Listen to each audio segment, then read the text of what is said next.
Mobile phone കടകളിൽ ഫെബ്രുവരി അവസാനത്തോടെയാണ് Saudi തൊഴിൽ മന്ത്രാലയം സമ്പൂർണ്ണ സ്വദേശിവൽക്കരണം പ്രഖ്യാപിച്ചത്. 6 മാസത്തെ കാലയളവിൽ 2 ഘട്ടങ്ങളിലായാണ് സ്വദേശിവൽക്കരണം നടപ്പാക്കുക. ജൂൺ ആദ്യവാരത്തോടെ 50% സ്വദേശികളെ നിയമിച്ചെന്ന് ഉറപ്പുവരുത്തുന്നതിനായി പരിശോധനകൾ നടത്തിയിരുന്നു. നാളെ മുതൽ ഈ മേഖലയിൽ തൊഴിലെടുക്കുന്ന വിദേശികളെ അധികൃതർ പിടികൂടും. അതിനായി കർശന പരിശോധനകളും നടക്കും. വിദേശികളെ ജോലിക്ക് വെക്കുന്ന സ്ഥാപനങ്ങൾ അടച്ചുപൂട്ടുകയും ചെയ്യും.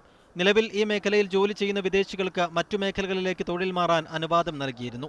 നിരവധി പേർ മറ്റു മേഖലകളിലേക്ക് മാറിയെങ്കിലും ഇപ്പോഴും തുടരുന്ന തൊഴിലാളികൾക്ക് നാളെ മുതൽ തൊഴിൽ നഷ്ടമാകും. നിരവധി മലയാളികൾ ഈ മേഖലയിൽ ജോലി ചെയ്യുന്നുണ്ട്. അതോടൊപ്പം മൊബൈൽ കടകൾ നടത്തുന്ന വിദേശികൾക്കും കനത്ത ആഘാതമാണ് നിയമം നടപ്പിലാകുന്നതോടെ ഉണ്ടാവുക. നടപടിയിൽ നിന്ന് രക്ഷപ്പെടാൻ പല സ്ഥാപനങ്ങളും ഇതിനകം പേരുമാറ്റി ലൈസൻസ് എടുത്തിട്ടുണ്ട്. ഇലക്ട്രോണിക് സാധനങ്ങൾ വിൽക്കുന്ന കടകളുടെ പേരിലേക്കാണ് ഇവ മാറ്റിയത്.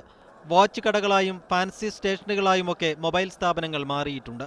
50% സ്വദേശിവൽക്കരണം നടപ്പാക്കിയതോടെ 100 കണക്കിന് സൗദി യുവതിയുവാക്കളാണ് പുതുതായി ജോലിയിൽ പ്രവേശിച്ചത്. നിരവധി പേർ പരിശീലനം പൂർത്തിയാക്കി ജോലിക്കായി കാത്തിരിക്കുകയും ചെയ്യുന്നുണ്ട്. Rabeeh Muhammad, media 1, Jeddah.